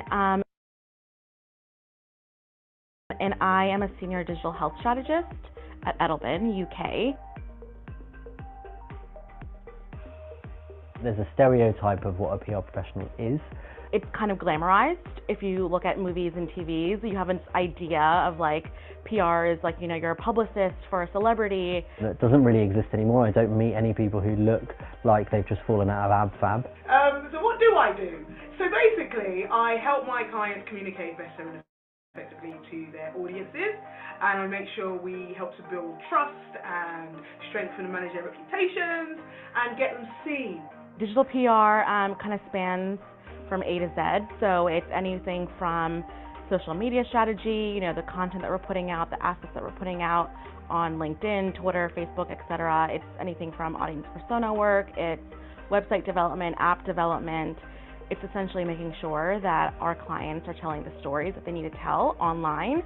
You have to really think about how you're communicating, how you're sharing information, and it really is about that trust building. I stumbled upon PR, if I'm being completely honest. I wouldn't say I ever sat down and thought, I want to do PR. I actually wanted to be a journalist. That was my big dream. I happened to just talk to a teacher who ended up becoming my mentor, and she recommended I take a communications course. And that's where my love for PR and communications really happened. As I started to learn about how news operated, and having worked for a newspaper for a bit, I realised that PR was a huge part of the news cycle and how news works. And I wanted a little bit more money, it paid a bit more, it was a bit more secure, there were more job opportunities. So I kind of landed in the world of PR and agencies, and then I never looked back. Oh, I love talking, and I love people, even if people can be really annoying and really strange, but I do enjoy communicating with people. So I think it was just a natural progression. Explaining PR to my parents, it started with a definition literally off of Webster Dictionary. Even now, when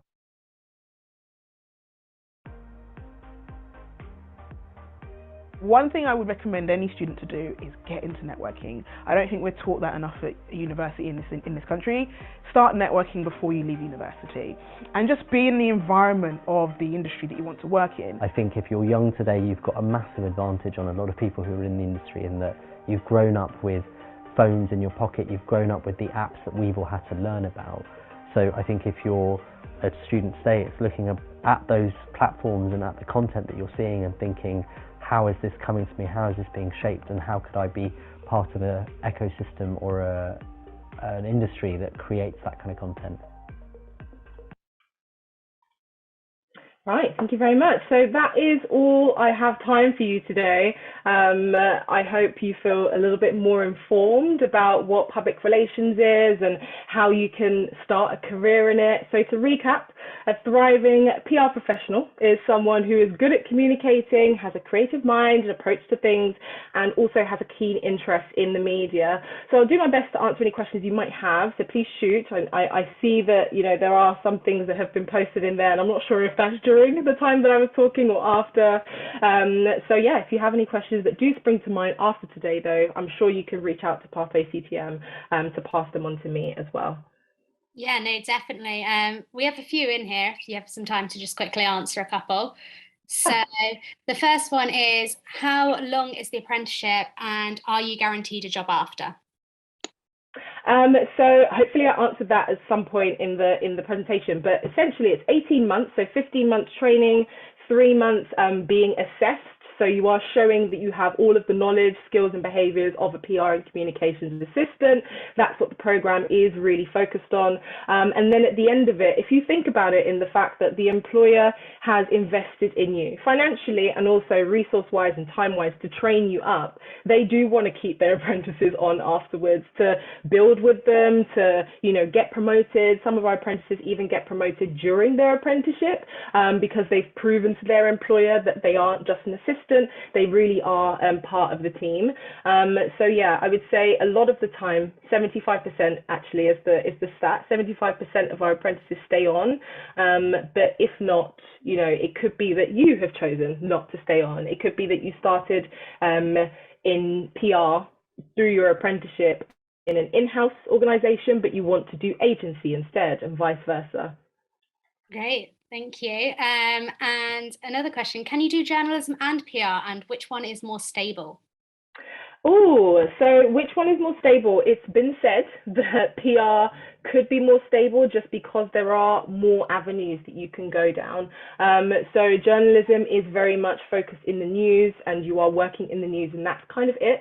But PR, it depends on what client you work for, it depends on what your interests are, and as I mentioned, because it's needed in literally every single industry, every single sector. You could do PR in tech, you could do PR in sports if you are specifically interested in that.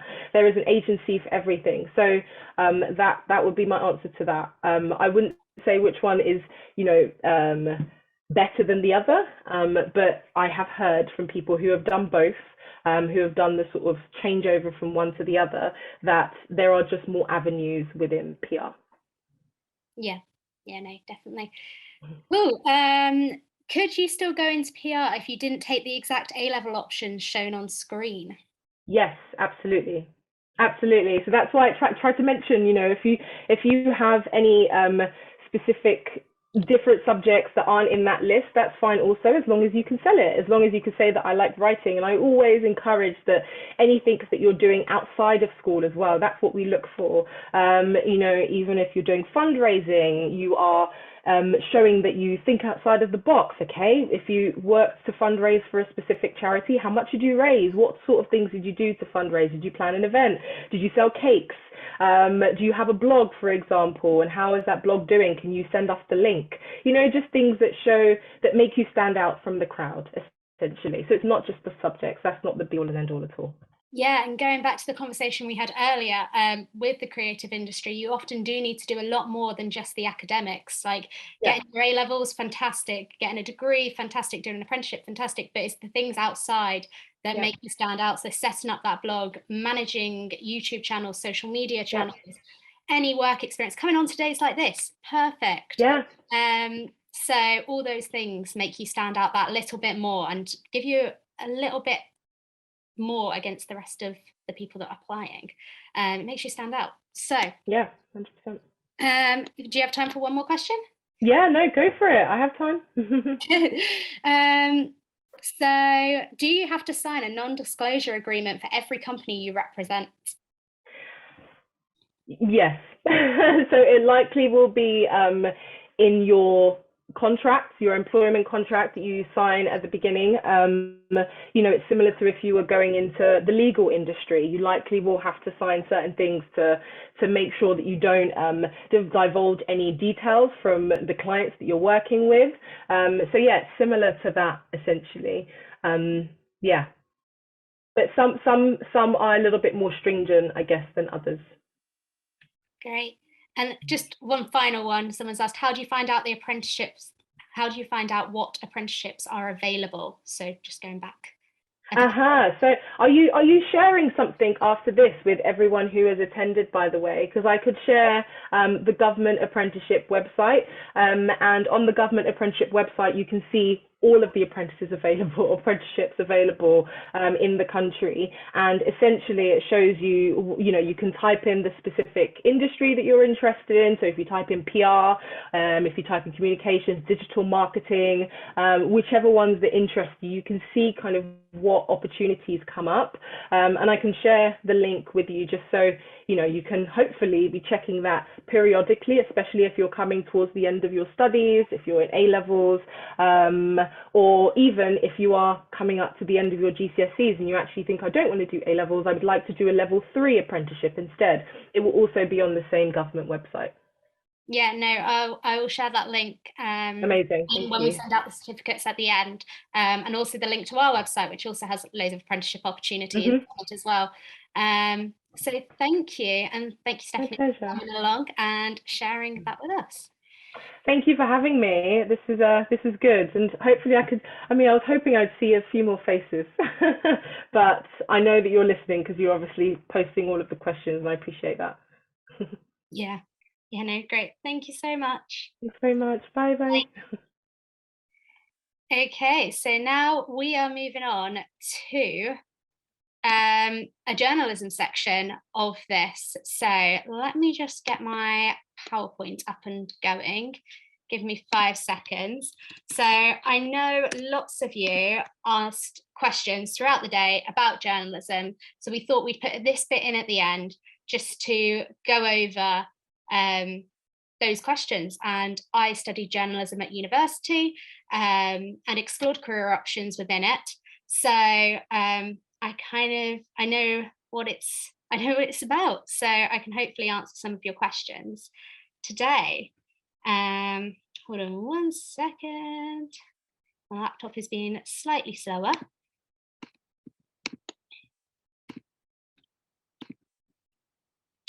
Okay. So you should be able to start seeing my screen in a moment.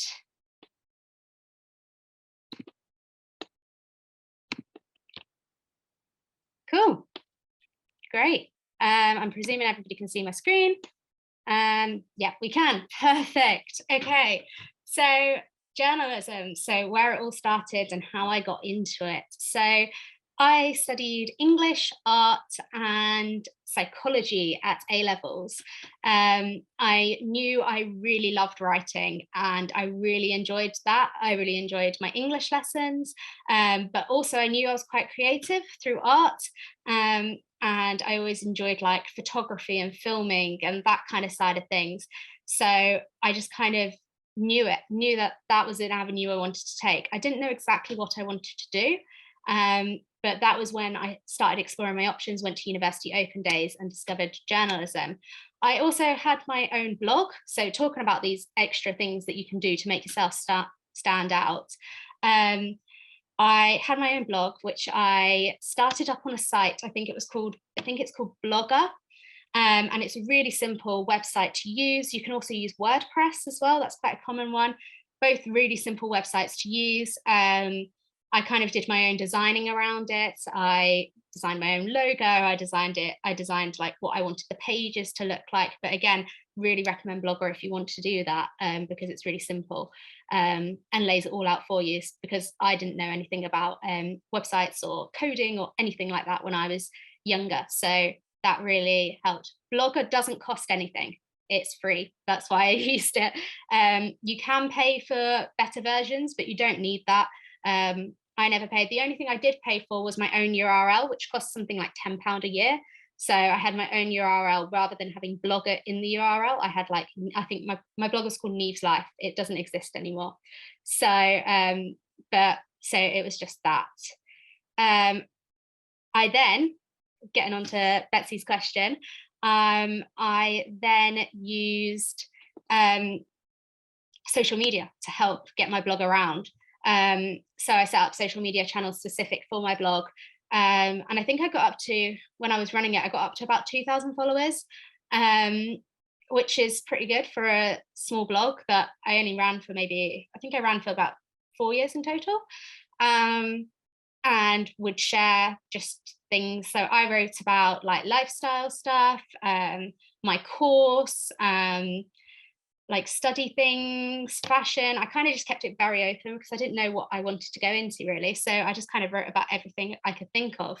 And yeah, shared it on my social media channels. So then I also had that bit of experience of growing an audience and engaging with an audience, which are all skills that you need in media and journalism. I also was really active on Twitter. My Twitter was linked to my blog again, but I would follow news, comment on what was going on in the news, and engage in that way. I also helped write and edit books. So I helped write and edit some medical journals. I got this through a charity I was working with and volunteering with, and they knew I wanted to go into journalism. So they were like, look, they're looking for some editors that's aimed at young people. We think you're the perfect person for it. So I helped edit and write a book across a year, and it's a medical journal, which was really, really interesting, and just again proved that I really enjoyed writing. So when it came to my personal statement, that was there. So yeah, the picture is me outside the New York Times. I didn't unfortunately ever work there. I just visited New York, and this was in my first year of university, and I was like, oh, that's where I want to work. That's what I want to do. So yeah, I got a picture outside of it. So ways to get into journalism. So you can go to university. There are loads of really good universities that do journalism. And if you're going down that uni route, it's really important to make sure that the courses are NCTJ approved. So this is now National Council of Training for Journalists. So you basically can't be a journalist unless you have this qualification alongside. So when I was doing my degree at uni, they also were NCTJ approved. So I did the NCTJ exams, which made me a legal qualified journalist. So yeah, recommend that you do that. NCTJ also run their own courses. So even if you don't go down the university route, you can do courses just with the NCTJ. And I think they're a lot more practical. But I will link some websites in the chat when I finish speaking to the NCTJ website where you can see those courses. And also there's loads and loads which weren't available when I was at A levels of apprenticeships in journalism now. So a really great website to see these is called Journo Resources. Again, I will link, and also the NCTJ site. But I just had a quick look over lunch, and it has pages of when the applications open/close. And you could, for example, the Sun Photography Apprenticeship, BBC Broadcast Operator Apprenticeship, Evening Standard Journalism Apprenticeship, Apple News Fellowship, BBC Broadcast. There's tons of options out there. And actually learning on the job might be something that's much more suited to you. I think if I could go back in time, while my course was really practical and I really enjoyed it, the opportunity to learn with someone like the BBC or ITV or anybody really, practically on the job while still getting that same qualification, I think would be really worthwhile. So definitely have a look into those as well, because journalism is quite hard to get into. And a lot of it is based around what course you do, where you go. So I went to what was at the time, I'm not sure if it still is or not, the #1 journalism university in the country, which was University of Sheffield.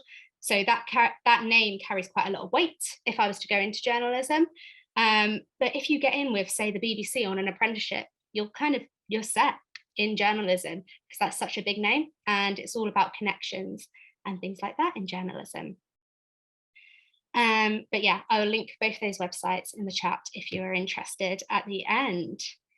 And the next slide. Okay, so what I did on my course. So to give you a bit of a rundown of what a course might look like and what extra things you need to do to get into journalism.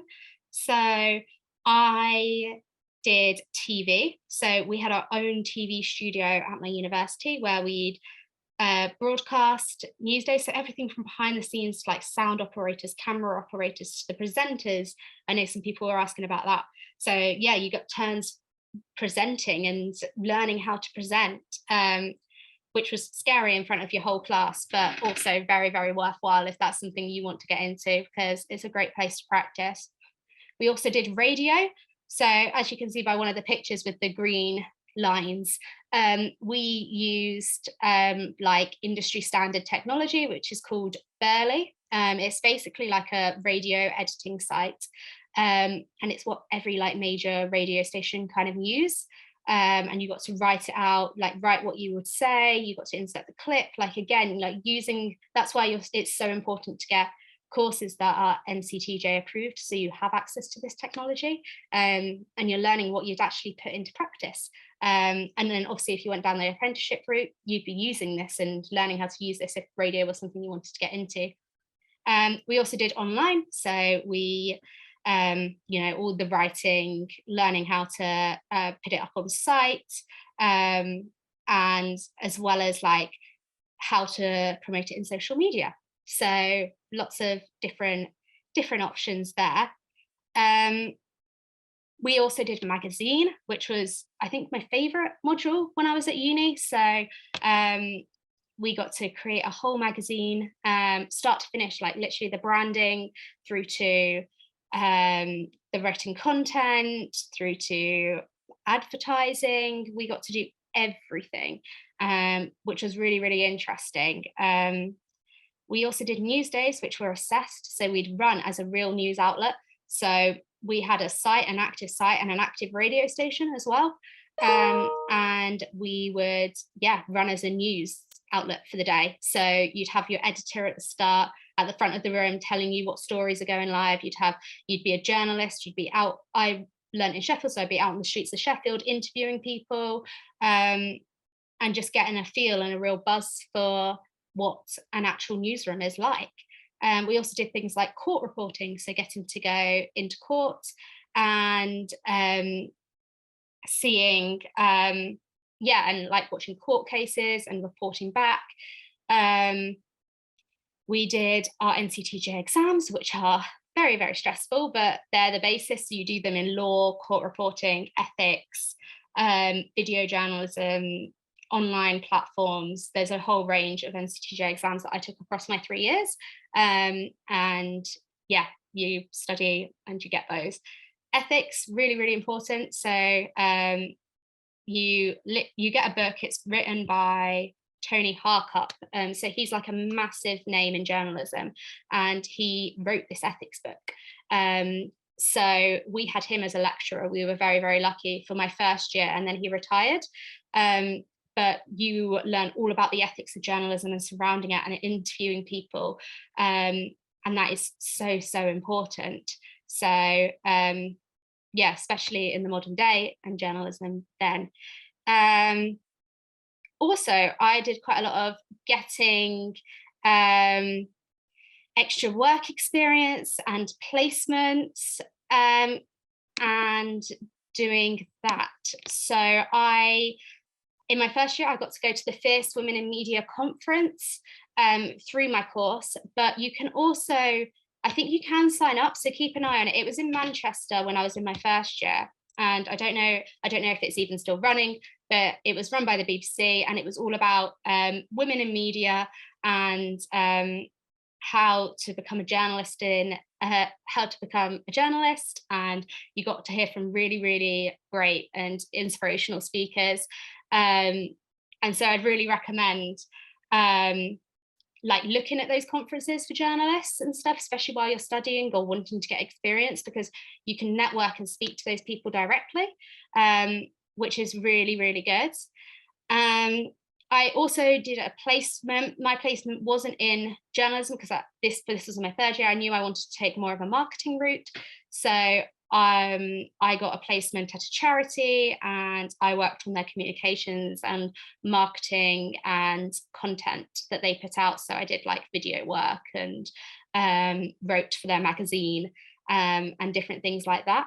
But again, all relevant experience. And if you wanted to work in a newsroom, the courses that are NCTJ accredited have great links.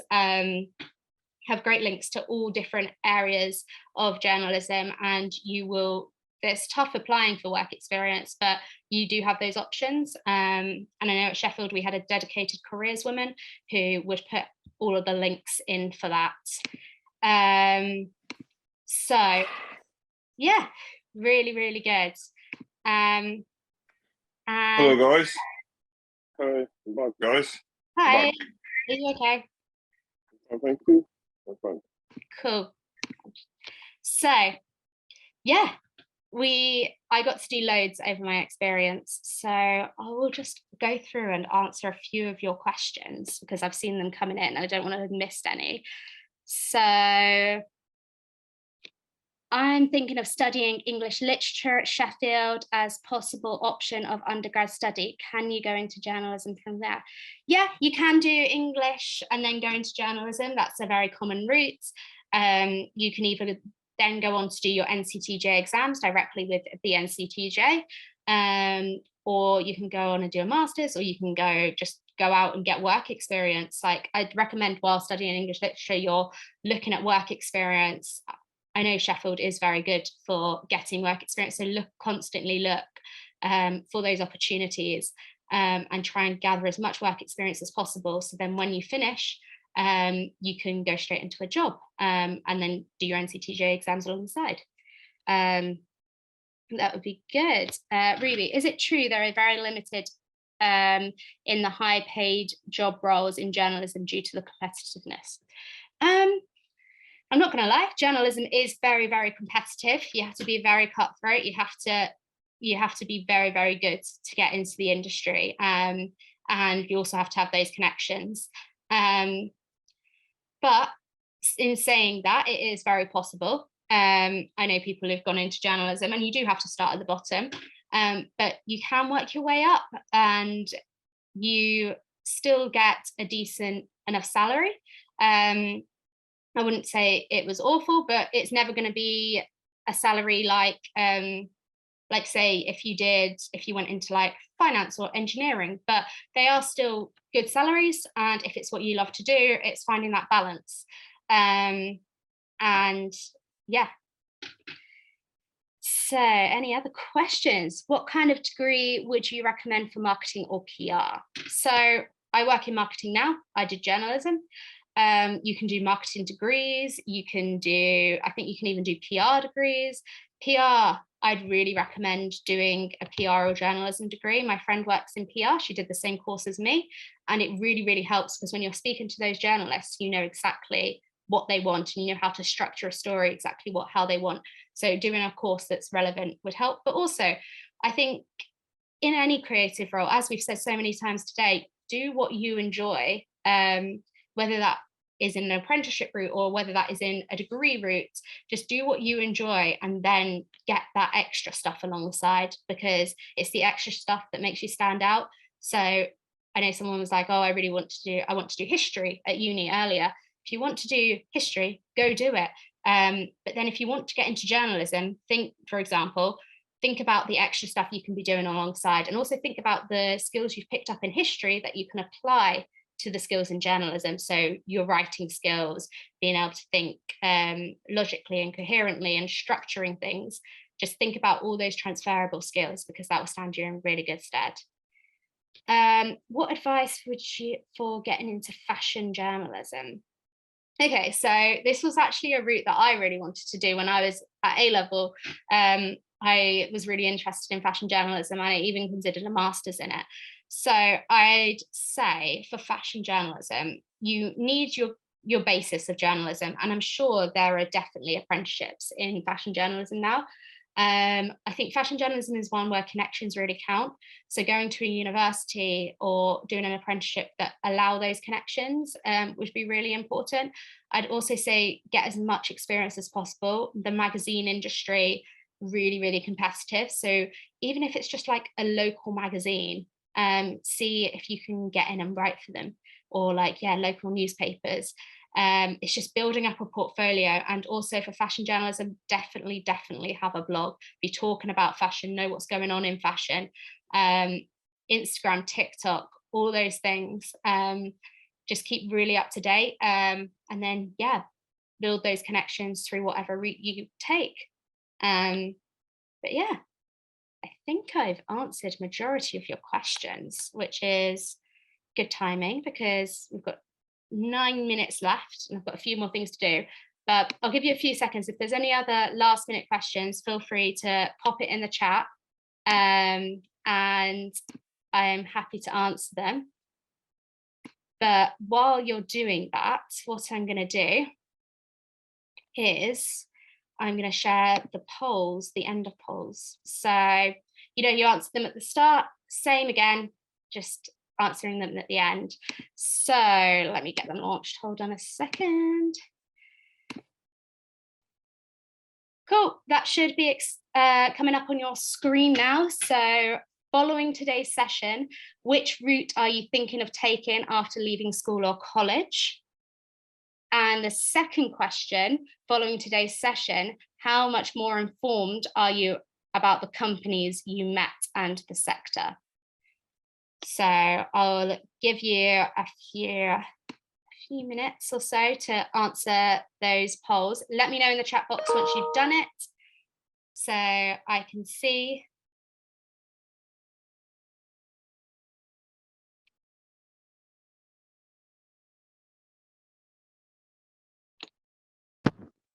Great. Thank you, guys. Flying through.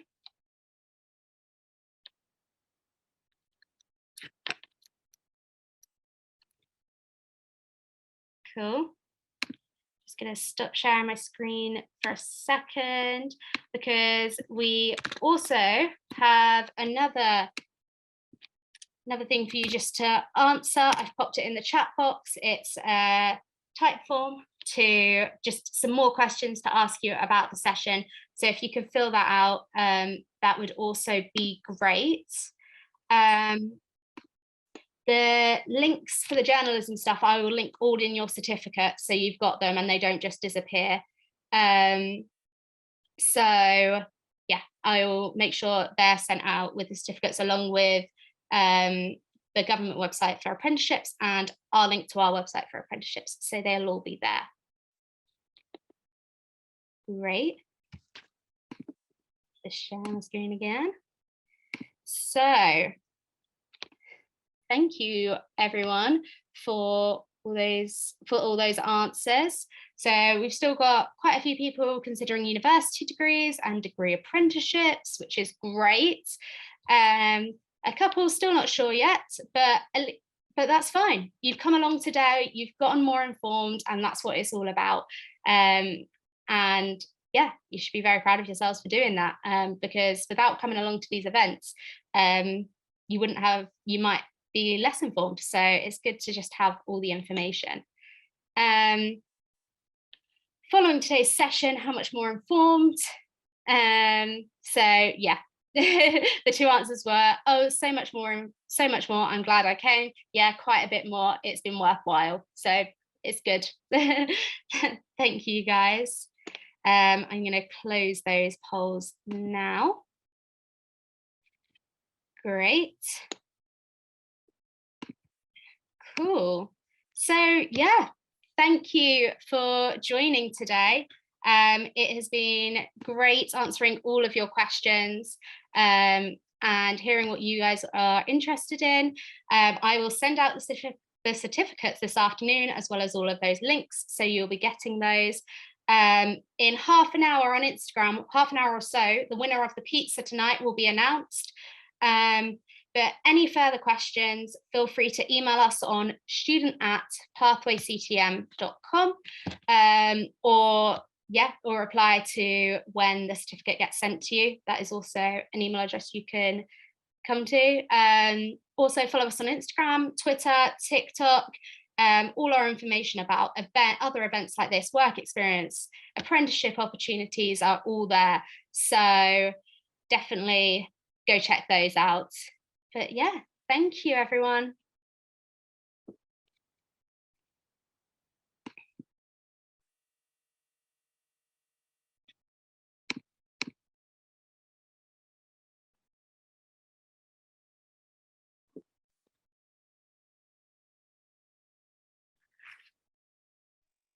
Is that it now? Yeah, that's it. We're all done. Thank you for coming.